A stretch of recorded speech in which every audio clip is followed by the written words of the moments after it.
The vast complaints of women, Sheikh, my husband, I have 3 children, all below the age of 4. 3 children. Yani imagine, below the age of 4, they can't help one another. Each one has to have his own chores and changing diapers and cleaning and feeding. And when my husband comes home, he takes the remote controls and he starts flipping the channels. And when he's through the news, as if he's the world leader, he's going to stop the war. What are you watching? So I'm watching the news. So what? Do what? Watch the news for what? And then he goes to PlayStation 4 and he starts to play football with his friends and put his headphones and shout for 3-4 hours. And I'm saying, please, keep an eye on the child. I want to go and pray Isha. He said, no, this is not my job. This is not what real men do. And most of them, of course, kick the wife out of the room when she has a toddler or a child, because he has to go to work and he wants to sleep. So they don't see each other for 6 or 7 years until the child grows up. What is this? This is like a charity now. It's not a marriage. This is not our Prophet's way, alayhi salatu wassalam.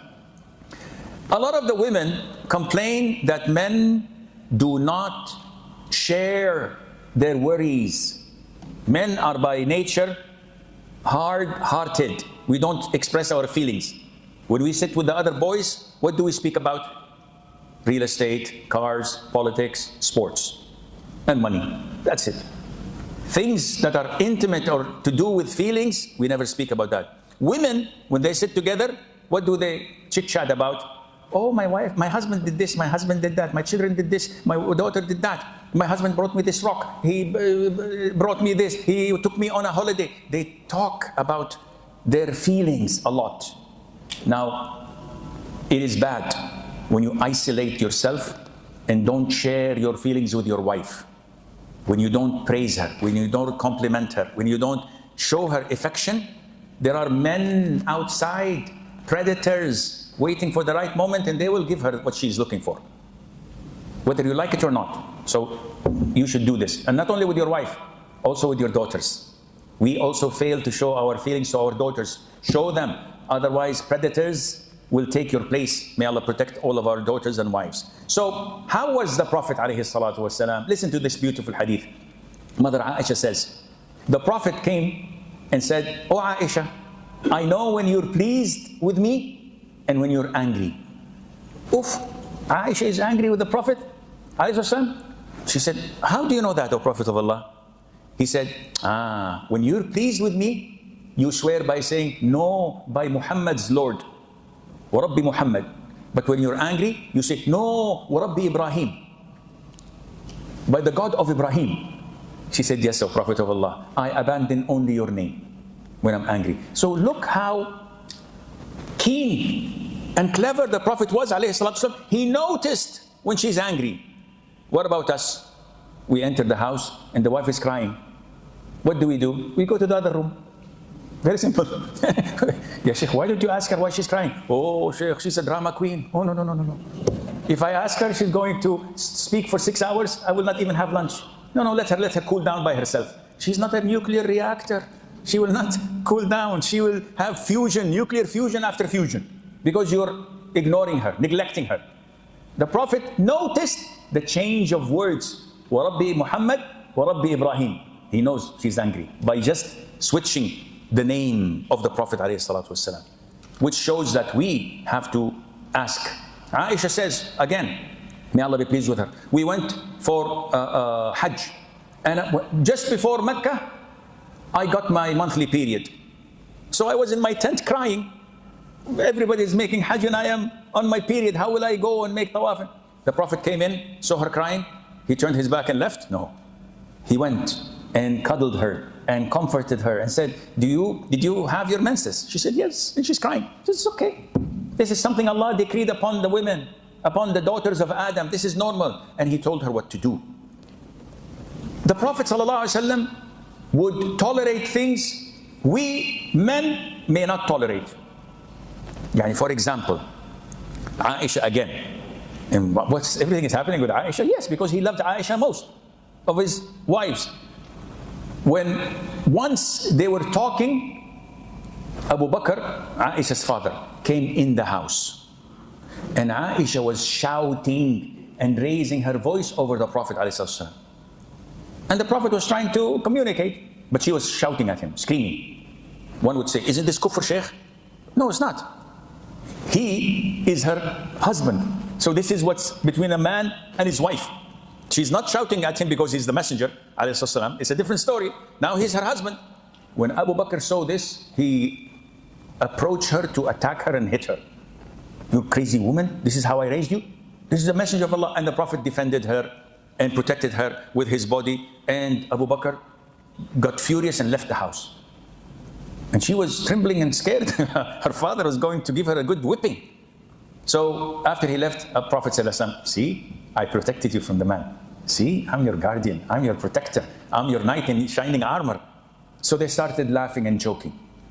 Abu Bakr came back and he saw them laughing and joking. He said, okay, as you have made me a partner in your war, make me a partner in your peace. And I came when you were fighting and I was involved. Now make me involved in this peace and truce and make me also laugh with you and tell me what is happening. Even to the extent that the Prophet ﷺ's wives may abandon him sometimes at night. Because of a dispute, she would leave the room, she would leave the bed and not sleep because she's angry. What would the Prophet do? Divorce? No. Women. Sallallahu Alaihi Wasallam. He tolerates. The incident of Safiya and Aisha is also mind-blowing. I've said this many times. You know the story. When the Prophet was sitting with his companions in the house of Aisha, a maid comes with food from the house of Safiya. So whose day is it? Aisha. Whose house is it? Aisha. And you have the audacity to send the Prophet food? Aisha got really mad and banged the maid's hand. The plate fell on the ground, broke, and the food was scattered. The companions were shocked. They said, oopsie daisy, what should we do? They were shocked, they were frightened. What is happening? What did the Prophet do, alayhi salam? What would you do? Like most men, oh, you've insulted me in front of my friends and my colleagues. You made me feel small. I'm not a real man. Yalla, I divorce you. And 5 minutes later, Shaykh, Assalamu Alaikum. I was angry, Shaykh. Please, can you find me a way? Please, Shaykh, I will pay you anything. Why do you do this? Look what the real man did. The Prophet stood up, alayhi salatu, went to the food, collected it with his honorable hands, calming down his companions. Don't worry, don't worry. Your mother is jealous. Yani what you've seen was a display of jealousy. Nothing is wrong. It's an act of jealousy. And he collected the food and went inside and reprimanded Aisha. How? By scolding her? No. He took one of her plates and he said, a plate for the plate you broke. End of story. Khalas. No reprimanding words. Why did you do this? You have disgraced me. I was humiliated. I was nothing. End of story. A plate for a plate. 2 words only. This is what he said. Khalas. End of story. This is how men behave with their wives. Question. How do you behave? Do you do this with your wife? Are you fair with your wife? Now, each and every one, I bet you, and I don't want to swear, but if I swear, I will not pay expiation. I know. I bet you that each and everyone would say, yes, Shaykh, I hear what you say, but this is different. My case is different. My wife is different. What she had done in my life is different. Everyone has a scenario of his own and an excuse of his own. But do you think this is the fairness that Allah wants you to do, to deal or to treat your wife with? Of course not. What about teaching your wife how to worship Allah Azza wa Jal? Where is the fairness? You want her to call your mom to ask her about recipes of food you love. No, learn it from my mom. My mom, I don't know how long she's going to live. She's going to die maybe soon. I want you to learn every single recipe she knows. What about praying at night? The Prophet says, alayhi salatu wassalam, may Allah have mercy upon a man who wakes up in the middle of the night to pray, and he wakes his wife. And if she refuses, he sprinkles water in her face so that they go and pray 2 rak'ah, and Allah would put them and label them as الذاكرين الله كثيرا والذاكرات, those who remember Allah a lot among males and females. Where is this? Oh, Shaykh, we don't have time. She's tired. I'm tired. Where is the adl? Where is fairness? Where is leading her to Jannah? You want her to be with you in Jannah. The Prophet ﷺ left to the masjid for Fajr. And Mother Zainab was sitting, praying witr, night prayer. And after he left, she prayed Fajr and remained in the same spot, remembering Allah. He came after sunrise, yani after 1+ hours. And he did not say, MashaAllah, you did well, this is very good. No. He taught her. He said, I said 4 words equivalent to your whole 1 hour stay.